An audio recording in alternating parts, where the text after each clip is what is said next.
Hello, everyone. Welcome to the Exalted panel for Onyx PathCon 2023. I am here with some wonderful writers, developers, and just general luminaries for Exalted.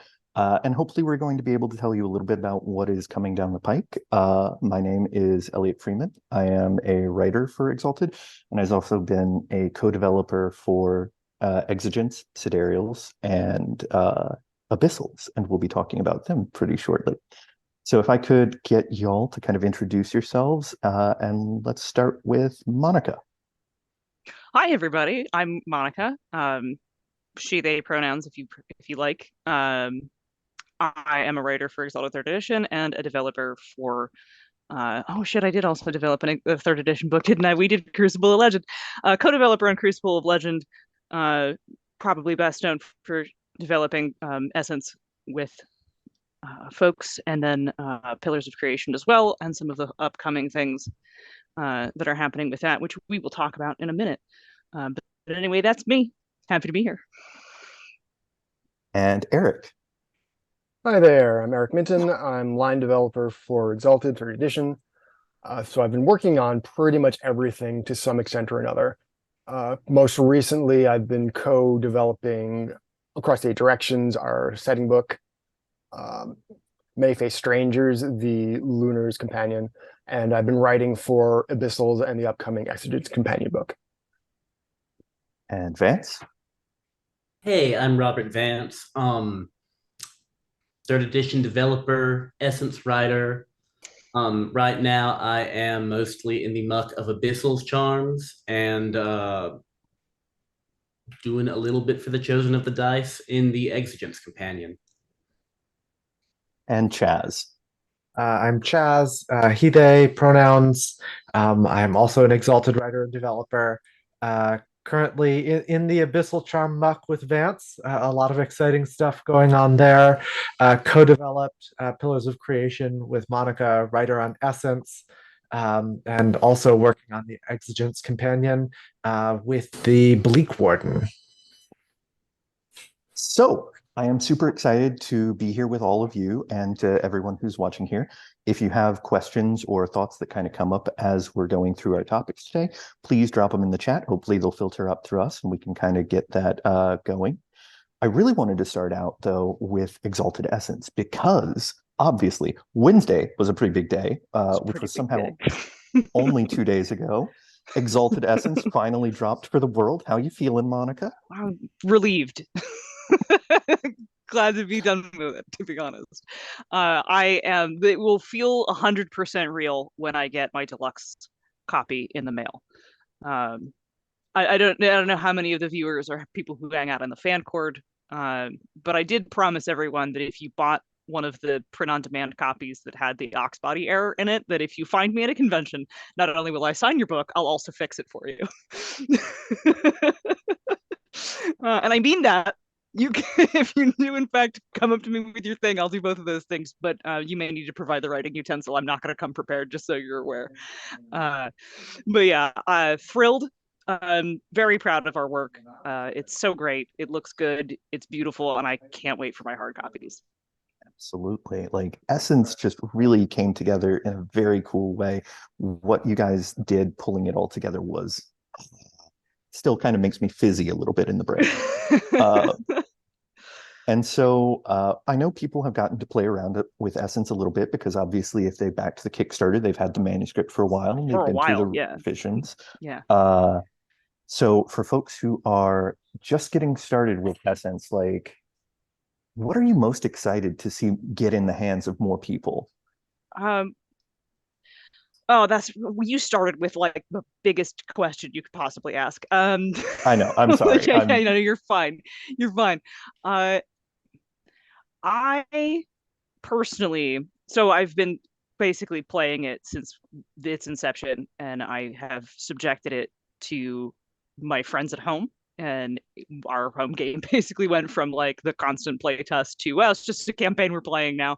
And I think one of the things that like delights me the most about people having it is watching people who have never experienced the game, and we all know what that experience is like, and then watching other people kind of like have their mind blown by it the way we all did some time ago.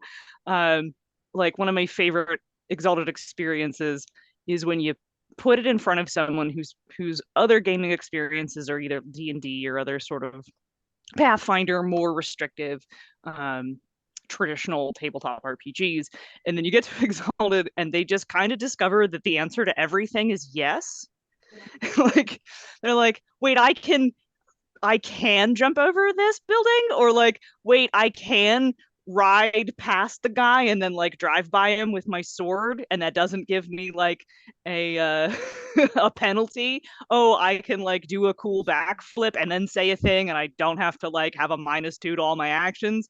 And it's like, yeah, and we want you to, and we want you to describe it, and like nobody is gonna be like, stop describing your action, you're making combat take longer. In fact, we like want you to, we want you to participate, and it's so fun to watch someone get to have that experience for the first time.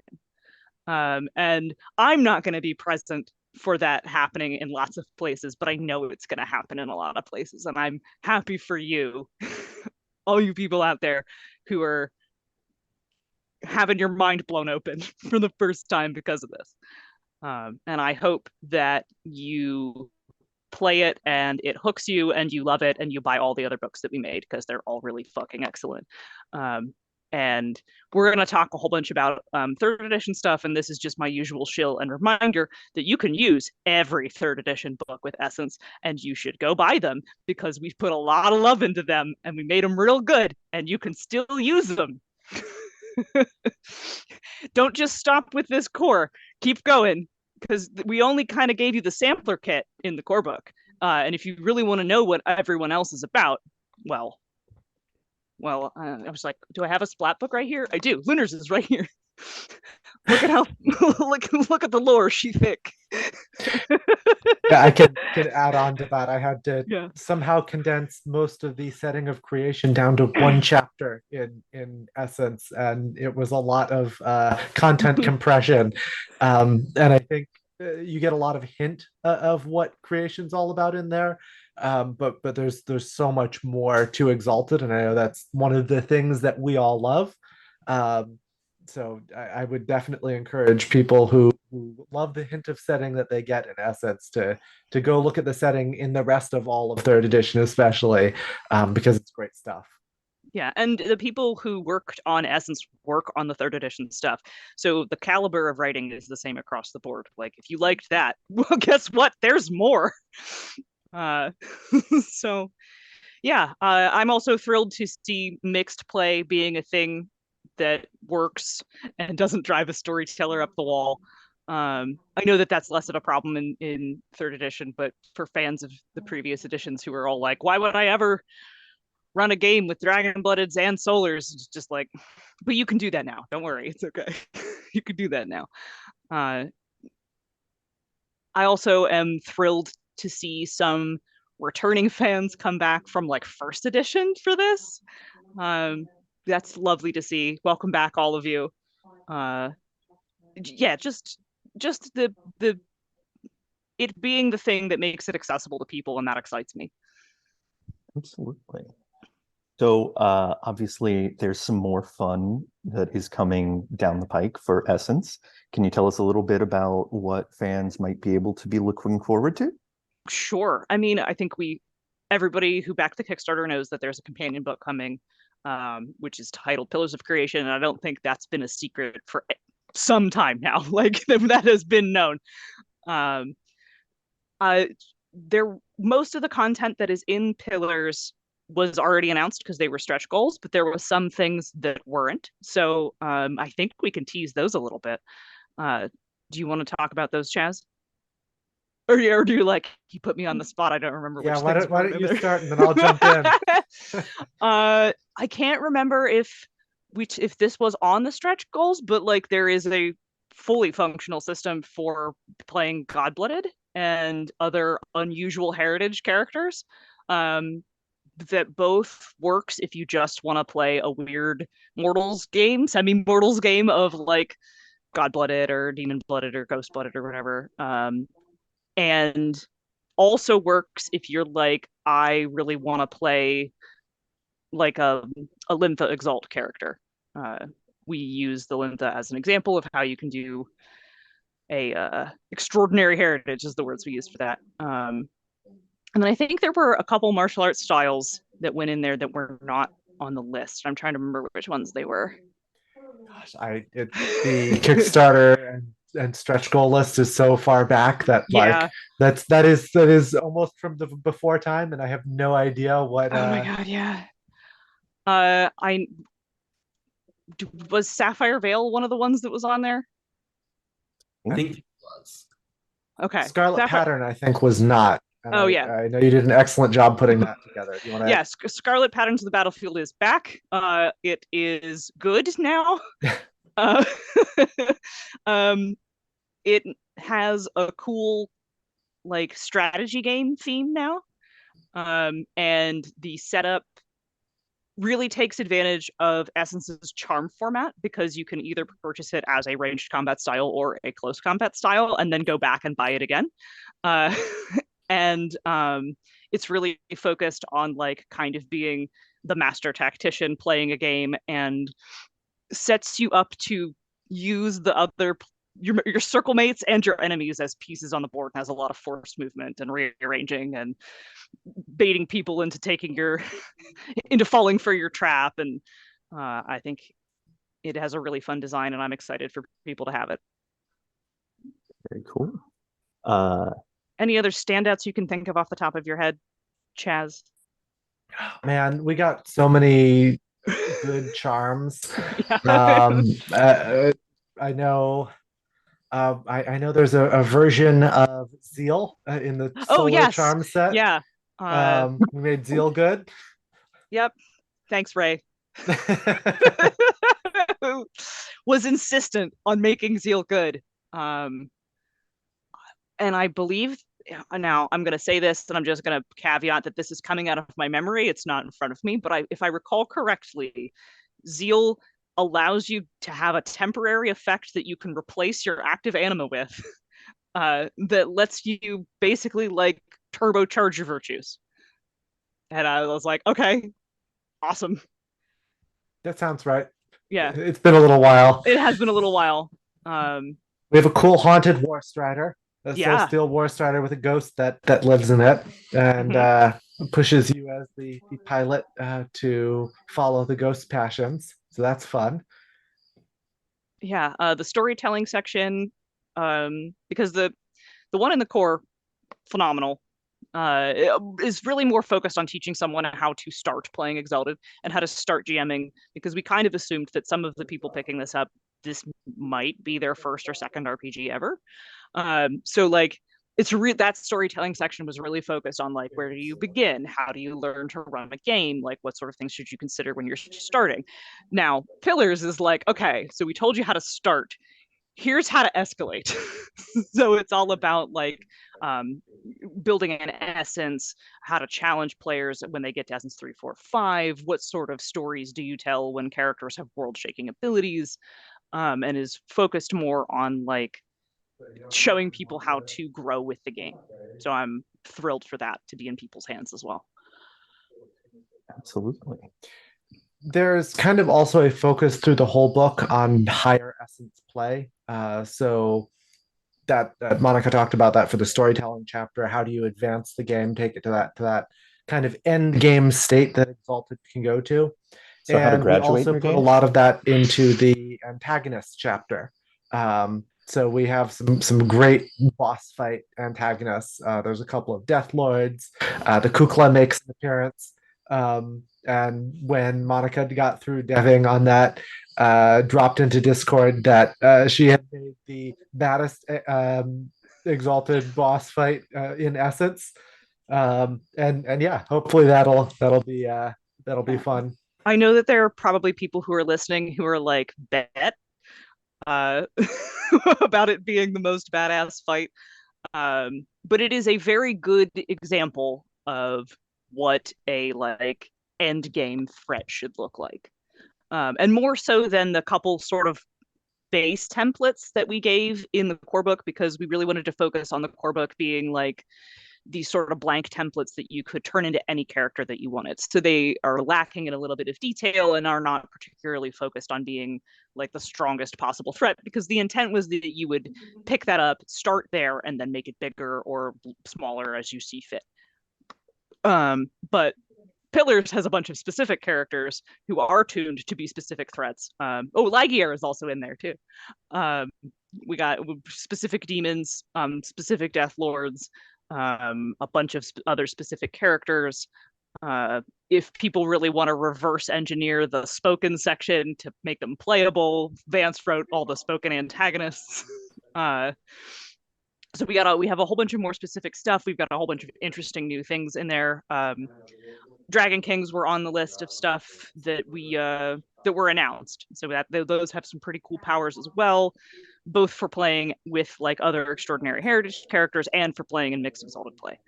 The two exigents are the sovereigns of Uluru. Ooh, someone want to pronounce that for me correctly? Uluiru? Yes, thanks. And architects are the two additional exigents in there. And then we have a bunch of like sample kit rules for playing the apocryphal Exalted, which Vance also did for us. So there's a lot of really exciting stuff in there that people will want to get their hot little hands on. I see a question about the spoken. Vance, do you want to talk a little bit more about what you put in? I know we had pretty limited space and you used it excellently. So the spoken are, to those not familiar, they are a inhuman race of Exalted from the first age, extinct in the present day.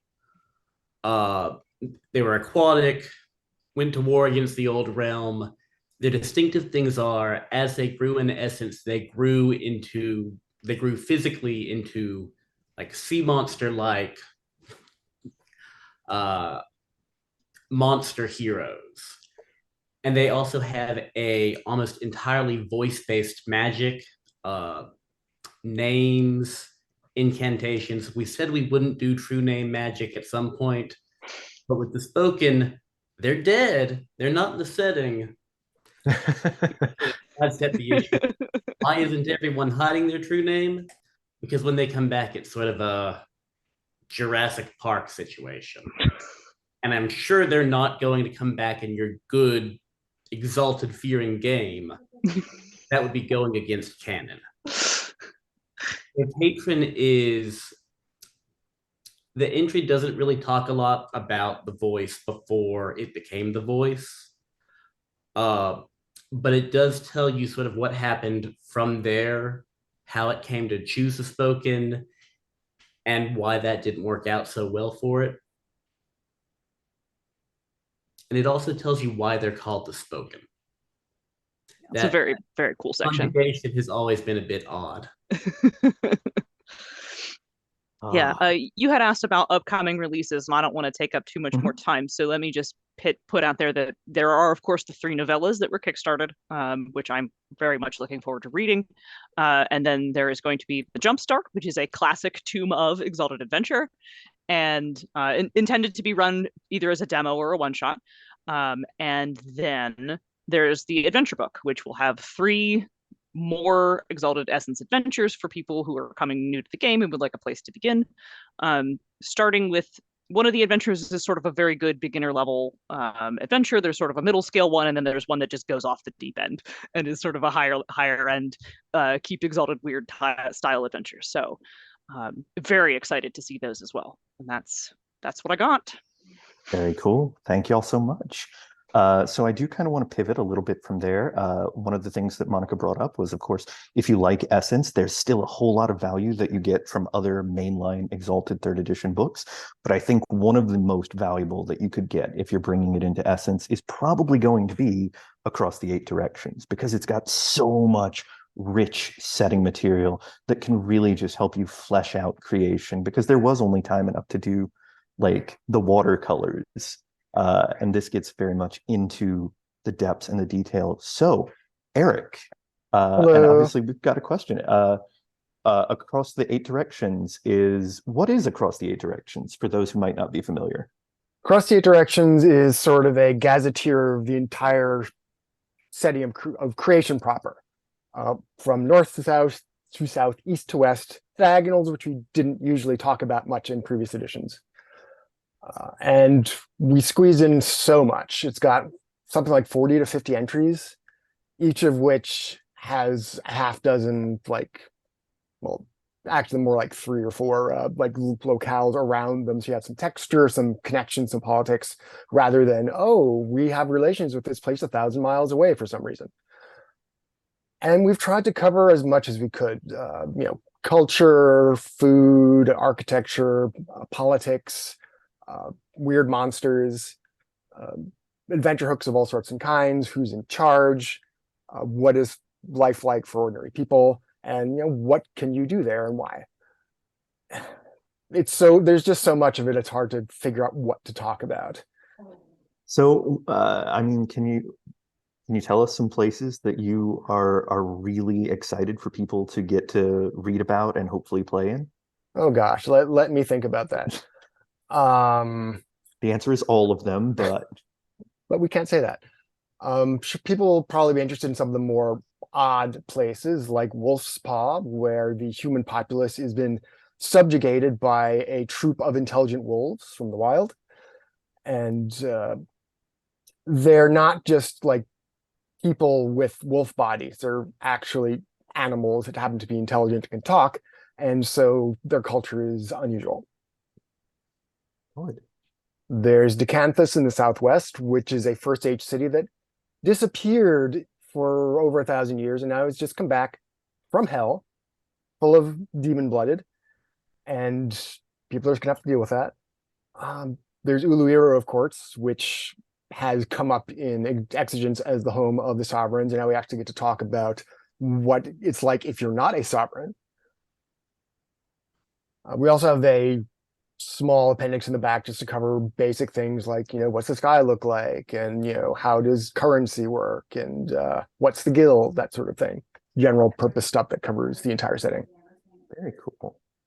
So one of the things you had mentioned was the diagonals didn't really used to be a thing, and across the Eight Directions, it feels like y'all really focused on making them interesting play spaces of themselves. Can you tell us a little bit about the vibes that y'all infused in them? Yeah, we tried to make each of them pop. Some of them are stronger high concepts than others, but I'd like to think that all of them feel integral. The Northeast is a sort of its own kind of post-apocalyptic setting, in that it's been struck by plagues for centuries, and between that and some very difficult terrain, it's been more or less cut off from the more aggressive parts of the setting, read the realm, than other parts of the threshold. So we've got a lot of local cultures that have developed in isolation. It's got more of a frontier vibe to it. The Southeast is the Dreaming Sea, which has been more extensively covered elsewhere. It's very much a high fantasy, sword and sorcery, high magic kind of environment with non-human races and armies of sorcerers and all sorts of wacky stuff. It's got lots of room for you to drop in any kind of like gonzo fantasy thing you might happen to think of. The Southwest is a sort of fallen empires kind of place. It's where you can have stories about, after the fall of civilization, like last week, what are things like now? And the Northwest is where we decided to slot our horror direction, which is kind of tricky and Exalted, because you're Exalted, you have extraordinary powers that are very hard to shut down. But we tried to give some advice on how to give a vibe, even if the PCs are eventually going to solve the problems that they find themselves in. And it's got, mysterious underground dying deities whose heartbeats cause people to go insane, and giant whirlpool islands that twist everything into spirals around it, and Atmu, which is basically at the Mountains of Madness minus the Lovecraft. Lots of stuff. So we've got some questions coming in for Across the Eight Directions. The first is, will we be seeing all the weird vampires in Exalted? So do we have any weird vampires in Exalted? Hmm. I don't think we really have much in the way of vampires. That's more of an abyssal thing Yeah. because the underworld is going to get its own chapter there. Yeah. Although, hot take, I will argue, heart eaters are the vampires for real. And Moldova wants to know, who's your favorite baby, Eric? Baby? I I'm assume not like Roxy. maybe I assume it might be like favorite entry or Oh, that would probably be something I wrote because I'm very self-centered that way. Uh, hmm. Probably no. Hmm. I just can't decide. I'm sorry. I can pick something at you're, random. you know what? When in doubt, RNG. What comes out from the gotcha for 8 Directions? Well, we just turned in the back cover blurb, which is the very last thing we are actually writing for the book. Everything else is in layout. We're just waiting for it to come back in proofing. So from that, it would probably be the Tsakul relicts in the Dreaming Sea, who are not human, who used to be some kind of non-human race, but no one knows what they look like because now they're all in automaton bodies and they're doing mysterious things in their ruins and no one's quite sure what their deal is. But they have this thing called the Soul Game where they enter a mindscape to fight each other mentally and end up switching bodies. And that's got some interesting social consequences. Valid. We've got someone asking if Across the 8 Directions includes other realms like the Underworld and Malpheus, but It does not. They are being saved for their own books. We wouldn't have had room anyway. and honestly, it just does such a great job of making creation, which was already so vibrant, like even more engaging and exciting. And then is it possible to get the influence merit from any of the 8 Directions? Or is it mainly focused on north, south, east, west? Follow your bliss, you know? I read If influence recently. It'll work anywhere. yeah. So thank you so much, Eric. Anything else you wanted to let us know about Across the 8 Directions, where it's at? It is finally out of development hell. I'm still waiting for the last bits of art to trickle in, but it's pretty far along. It's going to come out this year unless there's another apocalypse, which, no promises, but it's actually happening. Very cool. I So just saw the influence question. That was a question about Essence's influence, and yes, you can do the diagonals because the primary influence says a direction, and if you would like to do the diagonals, go for it. fair and valid. And more errata for Monica to sign in the cons. I would just be like, yes, you could. Yes, this includes the Northeast. You specifically have permission to have influence in the Northeast, but only the Northeast, not in the other ones. And so our next pivot obviously is going to be our next mainline book that is coming up, and that is Abyssals Sworn to the Grave. And we have Chazz and Vance are both the co-developers for that book with me. So let me just kick it off, starting with Vance. So obviously, Abyssals coming back for a new edition, hopefully getting that 3rd edition glow up. What are you excited about showing people once that book finally lands in their hands, or manuscript first? I think people are really going to have a lot of fun just with being a Death Knight this time, not playing a renegade, not playing an independent right out the gate, but actually playing an Abyssal who is serving a Death Lord. Because our goal was to make that something fun. It's an option. It's not the only option, but we want it to be one you enjoy.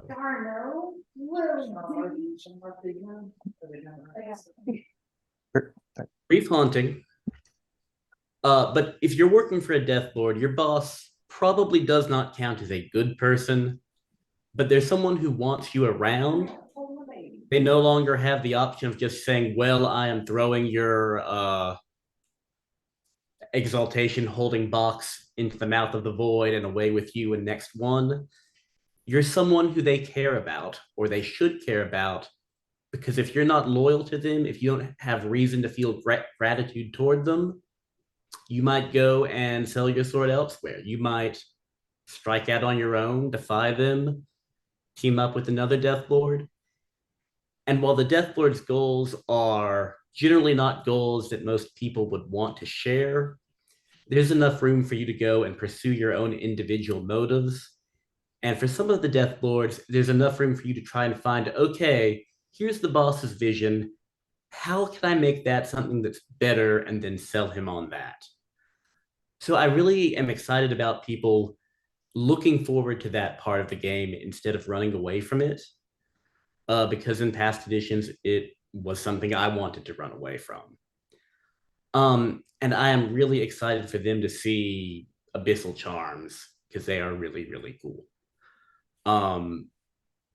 Bringing the Death Lord themes into the charm set has just led to so many cool charm designs and to so many abilities going off in directions that you wouldn't expect them to if you were just doing a standard ability-based design, but they lead to really fun stuff.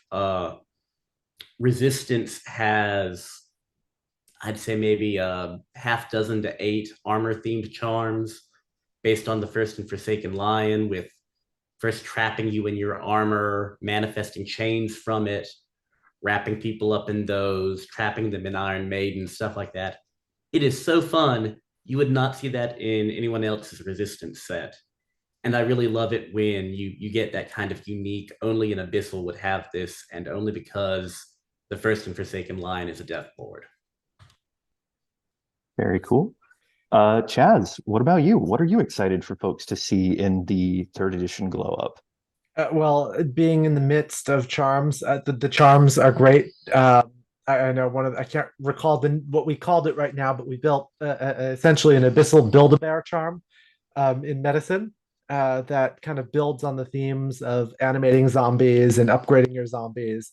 And so it's almost a capstone charm for that, where it lets you build one super zombie. So if you want to have your Frankenstein's monster zombie horror that follows you around, you can have that now as a medicine charm. So that one's a lot of fun. I'm kind of more broadly speaking, I'm really excited about the new version of the Underworld that we get to present in Abyssals, because there's a lot of really neat stuff there. In this edition, the Underworld is not a place that mirrors creation, but it echoes it. So you get like cultural themes and beliefs and people with the traditions of creation, but it is a different place than creation. It's not a one-to-one map. It's full of water and rivers and oceans. And it just getting to expand on what I think is really the first time Exalted has had a totally unique underworld. Historically, the game took a lot from the old Wraith the Oblivion setting and just kind of importing that underworld with an Exalted veneer. And this is really now Exalted's underworld of becoming something different, and also a really interesting place to go and tell stories and have adventures. And I think that's part of making playing an Abyssal fun, is making the underworld fun and interesting in ways that engage with what you as an Abyssal can do and what the Death Lords are interested in. Absolutely. That's definitely been such a huge part of it, of making the underworld a place that you want to be, because it wasn't necessarily a place that was interesting to tell your own stories in the past. And I feel like we did what we did with Yushan, which is we brought on writers. We asked them to give us their best, weirdest, and most wonderful things. And time and again, they deliver in spades. So we have some questions coming in about the Death Lords themselves, about changes that might have happened to them, shifts in maybe how they're presented, and including a question about I and 7. Do either of y'all have any notions about the Death Lords more broadly, like some changes that you think are fun? So one of the Death Lords I wrote is Walker in Darkness. In past editions, he's been his main aspects have been he's a warrior priest of the Neverborn. He's got some pretty intense personal history with the Master of Winters. We're keeping the warrior priest of the Neverborn aspect while sort of not outright saying no, there's no past entanglement, but just not centering that. We really want the Death Lords to sort of be someone you can slot into your character's past life incarnation cycle if you want. And by leaving sort of the details of their lives blank, we get a bit more freedom there. But he's become, as a warrior priest of the Neverborn, he leads the company of martial sinners. They wear masks reflecting which of the four sins of the company they belong to. His familiar, the six-headed Barghest hound, Duke Lu, holds a honorary rank, as do his Abyssal Death Knights. And as a priest of the Neverborn, his goal is really in seeing people degrade themselves. He doesn't want to kill you. He doesn't want to drive you to despair. He wants to see you diminish yourself, violate your principles, break your convictions for petty, worthless reasons. And that's what he sees the ultimate triumph of the Neverborn as. And that sort of is something a lot of Death Lords have. The ones that are really on board with the Neverborn and their goal of destroying the world still have their own take on what does that look like.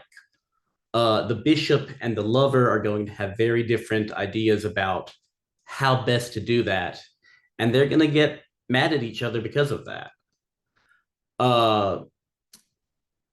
And so sort of with the Walker, just as an example, the company gives players a lot to get involved with that go beyond just, okay, you're on a mission for the Walker in Darkness, do this.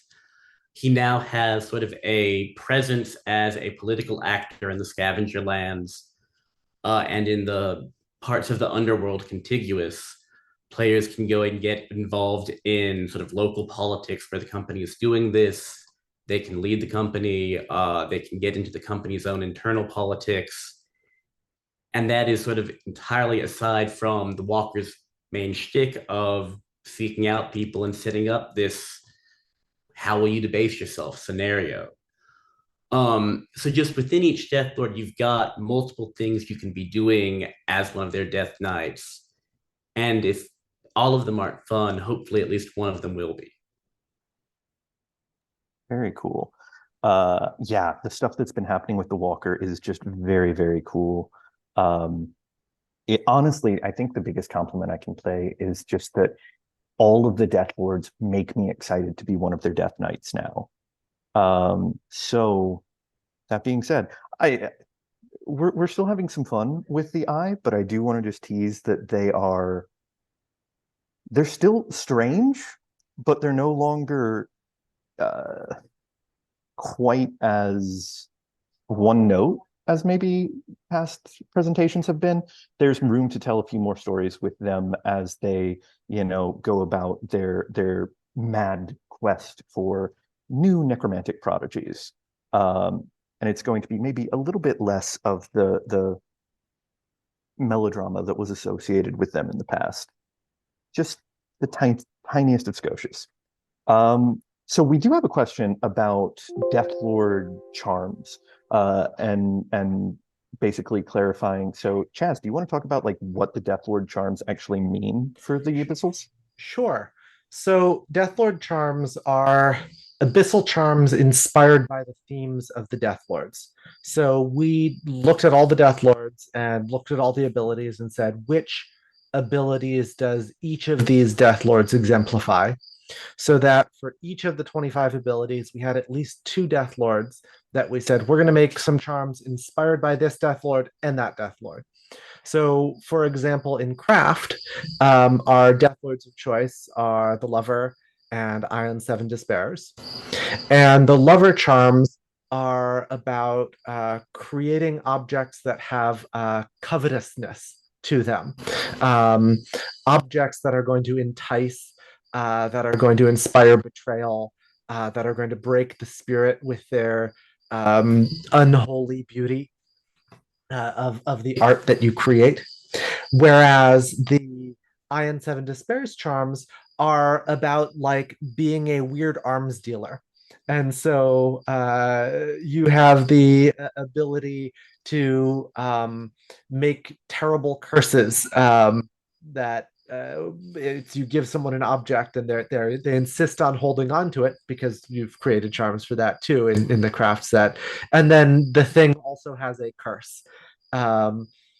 So it's about handing out dangerous crafted things that you have made. So that's an example in one ability. Vance mentioned earlier the armor and chain charms being inspired by the First and Forsaken Lion in Resistance. I'm trying to think of other Death Lords and their ability associations. Do any of them pop to mind for you, Vance? I think one of the most profound is Sail. Out of all the trees, I think Sail looks the most different from Solar Sail, and it is sort of built in the Silver Prince's image. It's a very social ability for Abyssals. They get lots of cool, like, undead pirate captain stuff you would want your undead pirate captain to have. But it also works for being, okay, I am sailing into your port. I'm going to broker a trade agreement between our peoples and foster this great alliance and relationship. And if you don't, I'm going to march my zombies off the ship and we will negotiate new terms. So it is really a lot more sinister than Sail is. And it is really fun in terms of some of the visuals it lets you pull off. And I think people are going to be excited to go for Abyssal Sail. Yeah, totally. So someone wants to know if the lover will still have her silly hat. Possibly that's the Heron's hat. Oh, it is. Yeah. I mean, No, the lover also had a silly hat. What was the lover's silly hat like? She had like a little. Do I have the black and white treatise next to me? No, I don't. She had Oh, like a little yeah. like I know that little that's veil silly. hat. Yeah, it I was very don't silly. think I explicitly mentioned the hat one way or the other in her description. So the hat can be what your heart decides. or what the art notes eventually include. That. Yeah, get in the comments, y'all. Do you want silly hat 2023? Non-binding. We also have some questions coming in about necromancy, and I will take this one because yes, you are in fact going to see some very cool new necromancy that is going to be included in Abyssals.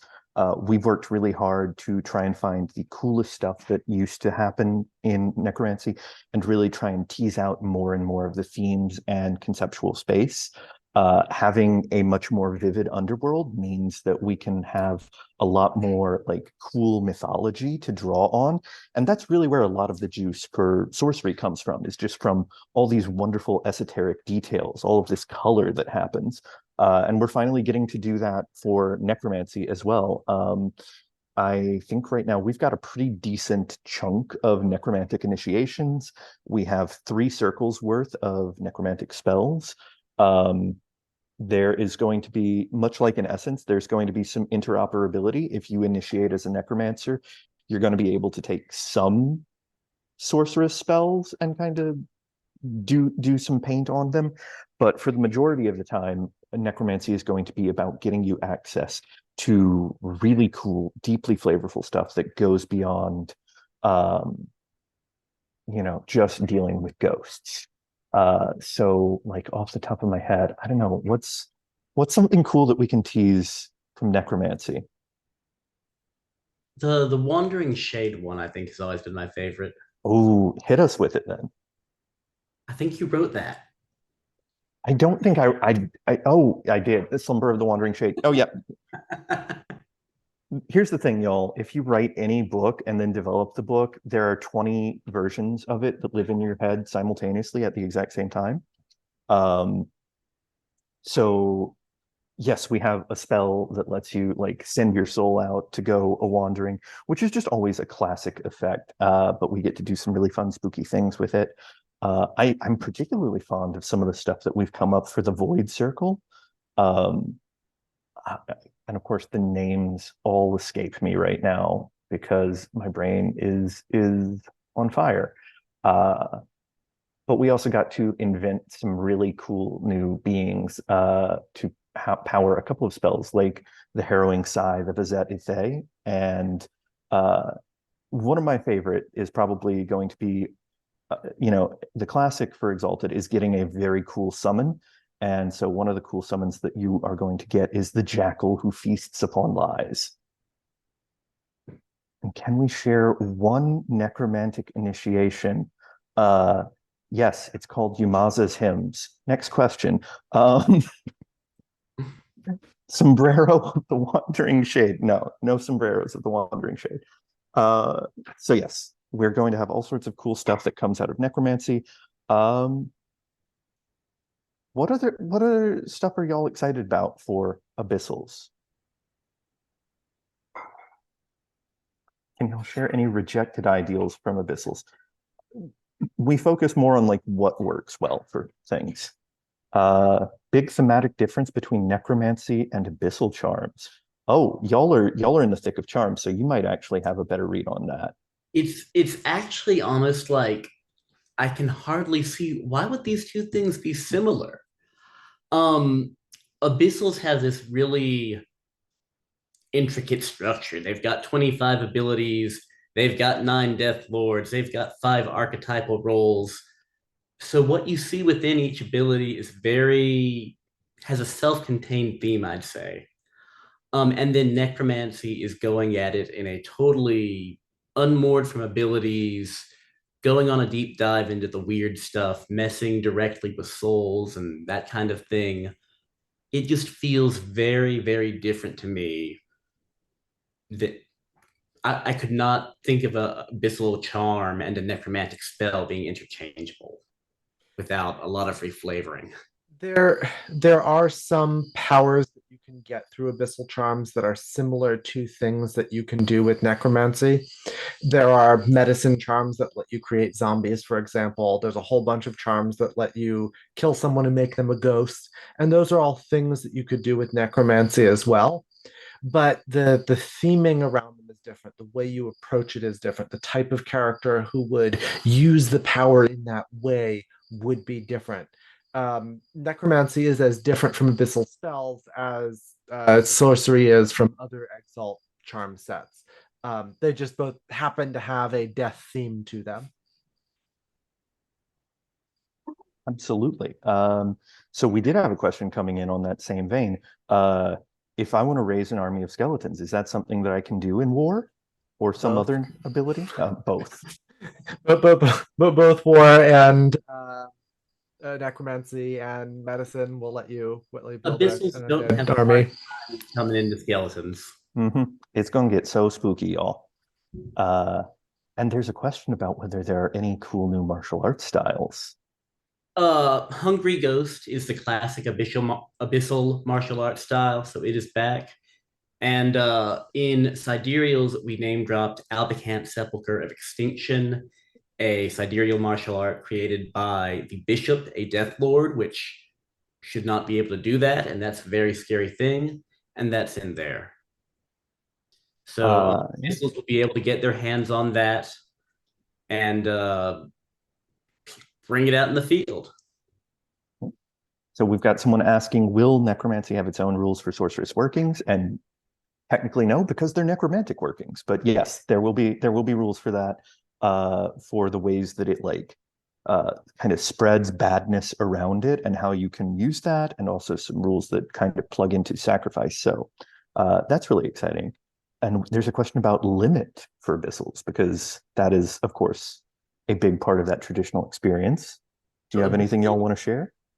Abyssal limit is, from past editions, what it is in setting has changed a lot. The mechanics are really not all that different. In past editions, Abyssals did not have the Great Curse. The Neverborn lifted that from them, and instead they suffered Residence, which was just the Neverborn punishing them for their disobedience. In 3rd edition, it's a reframe of that. It's still the Great Curse. The Neverborn are essentially in a state of constant death. They are not really lucid enough to be taking off any curses or dealing out any punishments. But the great curse sort of festers in this oath that every abyssal swears to destroy the world. And if you go against that oath, you're going to face consequences from the great curse. What those consequences look like is similar to what you had in first and second edition. You'll roll some dice, you'll generate a spooky manifestation based on how many successes you roll. It's sort of tuned closer to first edition, where it wasn't all that punishing. In second edition, it was really bad to get limit. You did not want that. You wanted to avoid anything that would trigger it. In third edition, getting limit from going against the will of the Neverborn and the Death Lords, that might complicate your life, but it's not something that's going to be a stick thwapping you away from doing that. Absolutely. So I think one last big question about lore, because it came in and I think it's a really good one. Will abyssals being more independent from their death lords make it harder to explore themes of freedom and servitude, or will some lords have a tighter leash than others? Definitely the latter. One example, the Black Heron, also known as the Princess Magnificent, etc. She is still in her position of having been defeated by the three gods of Great Forks. And in third edition, she's now sort of recamped to Stygia. She's in the most tenuous position. So if you're one of her abyssals, she really has a lot of reason to give you a loose leash, let you sort of do what you want to do within bounds, because she really needs every death knight she has. Other Death Lords aren't going to be as disadvantageous a footing, and they're also not all as good at understanding the needs and desires of their Death Knights as the Heron is. She is a very high socialized character. Not all of the Death Lords are. So if you have got the Dowager, oh boy, that's fun. Yeah, there's a wide variety of horrible bosses available for you to peruse and be tormented by, and occasionally torment in exchange. So because really that is the true power fantasy of Exalted. So just kind of throwing it open to anyone, we do have a little bit of time to talk about, let's see, anything else you can say about either new book announcements or Crucible? I don't think any of us can say anything about Crucible, can I we? can say things about Crucible. Oh, that's right. Monica can say things about Crucible. These Monica, are tell good. us things about Crucible. So I got to see the proof, which is like the last step before it comes out, and then we put some comments on it because there were things that needed to be adjusted in the proof, and then it went back and it's in post-production. So I would say that is moving along, and that it is possible we could see it soon. But I can't tell you when, how quickly that'll happen, or like the speed at which it might appear. But I do know that I saw it put together. Storce dude, trust me. And got to see some of the really cool art in it. And that it was together. I did see a PDF. I did flash before my eyes. I didn't hallucinate it. So that soon. That's all I can say is soon, basically. Anything interesting from there that you want to tease us with mercilessly? Oh, sure. So Eric brought up talking about like an element of horror in your Exalted games and how that is difficult. And Crucible has a whole section talking about how you can kind of break down Exalted games into basically three modes of play. You can either play, we call it creation to stage, which is like high melodrama, high action. It's kind of goofy, like, you know, you're taking it seriously, but you're not taking it too seriously. And I feel like a lot of games sort of fall into that vein, but like we talk about how you run games like that intentionally and how you kind of like amp up the melodrama and the sort of things you could do with that. And then we have creation as threat, which is the horror mode, basically, and talk about how to how to frighten your Exalted players in a game where like you can't take the power away from them. So how do you scare players? And it talks sort of about tension building and consequences and like not really letting anyone get complacent, even though you have the power to be complacent. Like there's always a bigger fish, and sort of it leans into that sort of thing. And then that sort of segues really nicely into the third mode of play, which is creation as cost, which is leaning into the sort of classical tragedy aspects that Exalted has at its roots. And that talks about how like if you want to play an Exalted game that's more focused on like, well, you actually can't save everyone. Like everything is not going to work out. Like you can do the best you can, but you're, still shits can still go wrong. It talks about how to run those kind of games. And then it also goes into like blending them and how to transfer from one to the other without giving your players total tonal whiplash. And we also talk about like discussing these as a setting expectation and doing a session 0. There's a real good part that's a longer version of the section from the Essence core book that talks about like, what do you name your character? That's pretty cool. There is a prestige spread for alchemicals and infernals, I think. No, Timians and infernals, which has some very cool art. Then we have some QCs for some upcoming things and a solar QC because I don't think there was one in the core book, so that guy's in there. Let's see what else is in there. It is largely all about running Exalted games. So there's not a ton of like there's not gonna be new charms in it. There's not really gonna be anything new playable in there. And then the section on the rules are mostly just suggestions for alternate modes of play, alternate things you can do. They're not errata, they're not house rules. This is not like the secret patch book. It has an alternate sale system that I know Chazz used for Fall of Giara and particularly liked. And just sort of like presents a couple alt options that may introduce some quality of life improvements to your games if you choose to use them. They are entirely optional. So, and I would love to see that soon because it will be a great addition to all the new stuff that's coming out, and especially your Essence games. Absolutely. So thinking about kind of what's coming out next, we don't often let people know too much very concretely because a lot of it is very fluid as it goes. But I do think we can say that we really want to make sure that Infernals has time to mature and develop. So the current plan seems to be moving towards alchemicals after Abyssals, which I am super excited about because I am here for the robo-communist revolution. So any last words from folks about things that they're looking forward to, wishes they might have for alchemicals, or just last cool pitches for things they think are coming up that people will be excited by? I shouldn't say I've already written the Colossus rules, but I have already written the Colossus rules. Of course you have. We'll have discussions about that, Vance. We'll have some discussions. It'll be really cool to see alchemicals not kind of be an afterthought. To see them sort of in the middle of the line instead of at the end, and then be shaped by where it is in the development cycle, as opposed to just sort of showing up at the end as like, here's some robot weirdos from outer space, here you go.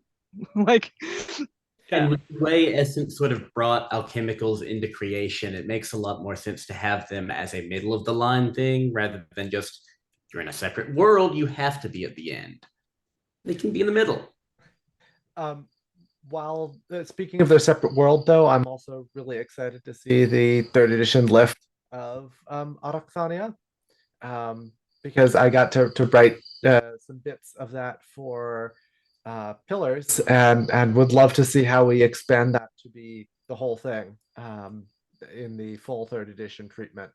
I'm one of the people who, because alchemicals was kind of tacked on, I don't think I ever used them in Exalted until Essence.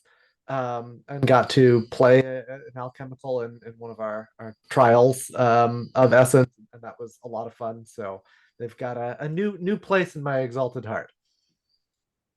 Very fair. And I think that's our time. And you can correct me if I'm wrong with that. But so this has been awesome. Thank you guys so much for your time. Thank you for being here.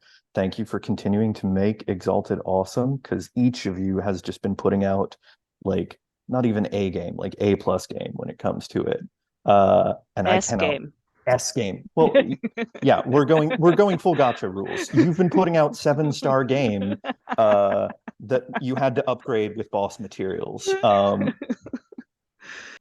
I think that's all of it from us. Although I don't know how this ends. So Y'all have a good night. Yeah. Yes. Thank you and good night. Farewell. Oh, signing off with everyone's name. Just a quick reminder. So reverse order, Chazz. I'm Chazz. You can find me on Tumblr as President of Birds, and I'll share everything I'm working on there. Vance. Robert Vance, attorney at law. Eric. Eric Minton, he, him. Not really online except for Discord right now. And Instagram, but that doesn't really count. It's not really Exalted. Monica. All right, I'm Monica. I'm Dice-Wizard on Tumblr if you dare to follow me. You can also hear me on bonus experience podcast at bxpcast.com. And also, you probably recognize my voice from the Systematic Understanding of Everything, which is at exaltcast.com, which you can use to get your friends into playing Exalted. And I've been Elliott Freeman. And don't find me on the rotting corpse of Twitter. So, all right, y'all.